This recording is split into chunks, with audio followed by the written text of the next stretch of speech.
दुःख या गोष्टीचं होतं की सुनेत्राताईंच्या विरोधात प्रखर प्रचार करून त्यांना पाडण्यासाठी प्रमुख भूमिका बजावणारे संभाजी झेंडे प्रणित वन साईड हे होईल. पूर्णपणे जनतेने 5 वर्षात इतका भोंगळ कारभार, एकही रुपया नाही, एक रस्ता नाही, एक साखर नाही, ब्रिज नाही, काही नाही. पुणे जिल्ह्यातील पुरंदर तालुक्यामध्ये महायुतीमध्येच बिघाडी झाल्याचं आपल्याला पाहायला मिळतंय. माझ्याबरोबर माजी मंत्री विजय बाप्पू शिवतारे आहेत. बाप्पू, मला सांगा, लोकसभेला म्हणजे अजितदादा असतील, तुम्ही एकाच स्टेजवर होता, सर्व काही तुम्हाला शब्द देण्यात आला होता त्या सासवडच्या सभेमध्ये.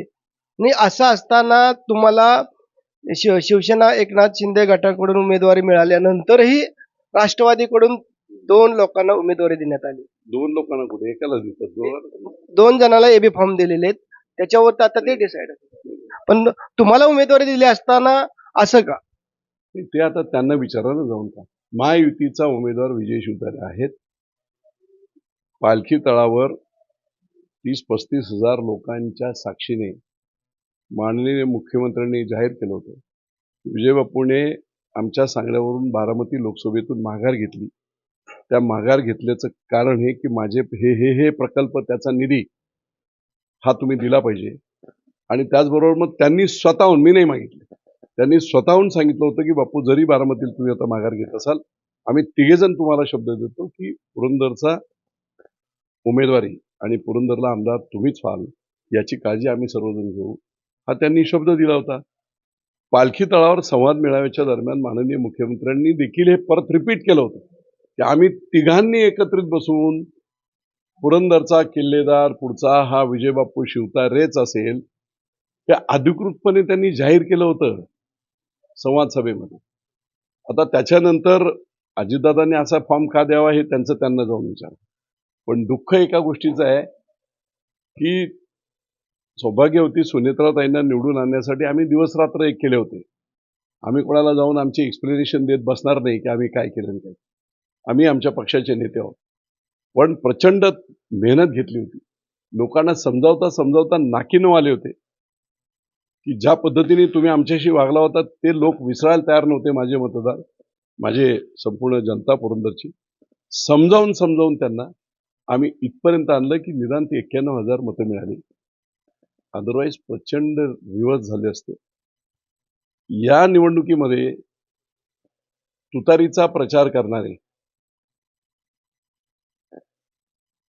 सुनेत्राताईंच्या विरोधात प्रमुख भूमिका बजावणारे अख्ख्या पुरंदर विधानसभा मतदारसंघ हे झेंडे होते. पैशांचा थोडासा हे आहे, ते पैसे वाटून काय करून काय त्यांनी केलं ते अख्ख्या तालुक्यातल्या सर्व मतदारांना माहिती. दुःख या गोष्टीचं होतं की सुनेत्राताईंच्या विरोधात प्रखर प्रचार करून त्यांना पाडण्यासाठी प्रमुख भूमिका बजावणारे संभाजी झेंडे यांना जर तुम्ही तिकीट देत असाल, राष्ट्रवादीची, अजितदादांची, लोक याला वैचारिक दिवाळखोरी म्हणतायत. आणि स्वाभिमान कुठे गेला? लोकांना प्रश्न हा पडलाय की काय कारण आहे. जर त्यांच्या पक्षातील डॉक्टर दिगंबर दुर्गाडे किंवा आणखी जे प्रमुख नेते आहेत, दत्ता असेल, असे 2-4 प्रमुख नेते त्यांच्यापैकी त्यांना सोडून यांना उमेदवार दिले. ते सांगतो ना, प्रतिकूल परिस्थितीमध्ये तुमच्याबरोबर जे राहिले त्यांचा अपमान करून निष्ठावान सोडले. निष्ठावानापेक्षाही मी म्हणतो की इतक्या प्रतिकूल परिस्थितीमध्ये जे तुमच्याबरोबर राहिले, पवार साहेबांच्या प्रेमात असणारी माणसे परत बाजूला येऊन तुम्हाला त्यांनी साथ दिली, त्यांना वाऱ्यावर सोडून दिलं तुम्ही. इवन काही टॅक्टेससाठी जरी तुम्ही हा प्रयत्न करायचा होता तरी तो आपल्या माणसांना जर देऊन केलं असतं ना, तर लोकांनी ते ऍक्सेप्ट केलं असतं. पण निव्वळ पैसा आणि एवढंच क्रेडेन्शियल ज्या माणसाचं आहे, त्या माणसाला तुम्ही तिकीट देता. आता मुख्यमंत्री 4 तारखेपर्यंत अर्ज माघार घ्यायची मुदत आहे. मुख्यमंत्री अजितदादांची समजूत काढतील असं आपल्याला म्हणूया. आणि समजा ह्याच्यानंतर आपल्याला कुठली मोठी आव्हानं असणार आहेत आपल्यासमोर? काही आव्हानं नाहीत. वन साईड हे होईल. पूर्णपणे जनतेने 5 वर्षात इतका भोंगळ कारभार, एकही रुपया नाही, एक रस्ता नाही, एक साखर नाही, ब्रिज नाही, काही नाही. त्यामुळे एका बाजूला 14 ते 19ला 4,000 कोटीची कामं आणि दुसऱ्या बाजूला नील एकदम. त्याच्यामुळे लोकांना ती जाणीव झाली आपण केलेली त्या काळात जो निर्णय घेतला होता त्याबद्दल ते स्वतःच आता मी चूक म्हणणार नाही, ते स्वतःच आता विचार करतायत आणि त्या विचारातून एक परिवर्तन मोठ्या प्रमाणात घडेल. वन साईड लोक एक बाजूने मला आशीर्वाद देतील अशी मला खात्री आहे. आपण बघितलंय पुरंदरमध्ये 2 महत्त्वाचे प्रश्न आहेत. एक गुंजवणीचं पाणी आणि इंटरनॅशनल एअरपोर्ट. फक्त ती अजून त्याची मंजुरी मिळाली, पण प्रत्यक्षात काम होत नाही. कारण 5 वर्ष मी नव्हतो. मी 5 वर्ष असताना 15 वर्ष काँग्रेसचं सरकार असताना 1999 ते 2014 एक वीट त्या धरणावर लागली नव्हती. 16 वर्ष मी मंत्री झालो. 2.5 वर्षात एवढं मोठं धरण मी पूर्ण केलं. धरण पूर्ण करून कॅनॉल कॅन्सल करून वितरण व्यवस्था बंद पाईपलाईन मधून राज्यातली पहिली मंजूर करून घेतली. 1307 कोटी ऑर्डर झाली. आमचे विद्यमान महाशय बोलले 1200 कोटी रुपये माझ्या स्वतःच्या खिशातून टाकून मी ही योजना तयार करून देतो. 12 रुपये आणि 1200 कोटी जाऊ द्या मुर्द्या. ते सरकारी 550 कोटीचे पाईप पडले, ते पाईप तसेच पडून राहिले. उलट यांनी फ्रॉड केला. वरून जाणारी संपूर्ण परिंचे, हरणी, वाल्हे, सुकलवाडी आणि राखेला जाणारी लाईन पॅरलली नदीच्या बाजूने, नीरा नदीच्या बाजूने टाकत जेऊर, मांडकी, राख आणि पुढे त्यांना पाणी बारामतीला पळवायचं होतं. त्याच्यामुळे 400 कोटीची बचत झाली. ईपीसी कॉन्ट्रॅक्ट आहे, बचत झालेले पैसे कॉन्ट्रॅक्टरला मिळतात. सगळ्यांनी पैसे वाटून घेतले. ह्यांचा हिस्सा किती होता तो देखील मला माहिती आहे. त्यामुळे फ्रॉड झाला, पण शेतकऱ्यांनी अडवून धरलं आणि म्हणून आता परत 24 जेला ती मिटिंग झाली आणि मुख्यमंत्री महोदयांनी निर्देश दिले. मूळ माझा ते मी मंत्री असतानाचं जे टेंडर होतं त्या टेंडरनुसार आता पुन्हा लाईनचं काम सुरू झालं आणि शेतकऱ्यांचं वरून पाणी खाली सोडलं तर खाली येतंय. लो लेवलवरून पाणी वर जर न्यायचं असेल थेरॉटिकल दिसेल, पण जर त्या मायनरला जर भोकं पाडली किंवा शेतकऱ्यांनी टॅपिंग केलं तर वर पाणी जाणारच नाही. जो मेन दुष्काळी भाग आहे. मतदारांपुढे आपण आता कुठला जाहीरनामा घेऊन जाणार आहात? 2 वर्षाच्या आत गुंजवणीचं पाणी विजय बापू शिवतारे आणेल. 2 वर्षाच्या आत.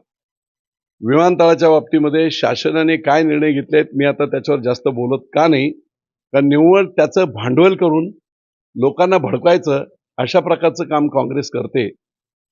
काल एका भाषणात एका पठ्ठ्याने बोलले ते विमानतळ हो की नाही आम्हाला त्याचं काय घेणं देणं नाहीये. इतकी मूर्ख माणसं. 10 पिढ्यांना फायदा होईल अशा प्रकारचा गेम चेंजर प्रकल्प अख्खा पुरंदर आणि खालची फुरसुंगी, देवाचोळी, वडकी, सासवड आणि जेजुरी म्हणून पुढे पुणे नवीन महानगरपालिका होईल आणि त्याच्यातून प्रचंड संध्या आमच्या शेतकऱ्यांना, शेतकऱ्यांच्या तरुण पिढीला मिळणार आहे. विजन नसणारे लोक. आणि म्हणून लोकांना आता माहीत झालंय की गुंजवणीचं पाणी आणायचं असेल, विमानतळ पूर्ण करायचं असेल, IT पार्क आणायचे असतील, राष्ट्रीय बाजार पूर्ण करायचा असेल, शेतकऱ्यांना व्यवसायाच्या संपूर्ण फॅसिलिटीज द्यायच्या असतील, विजय बापूंशिवाय पर्याय नाही.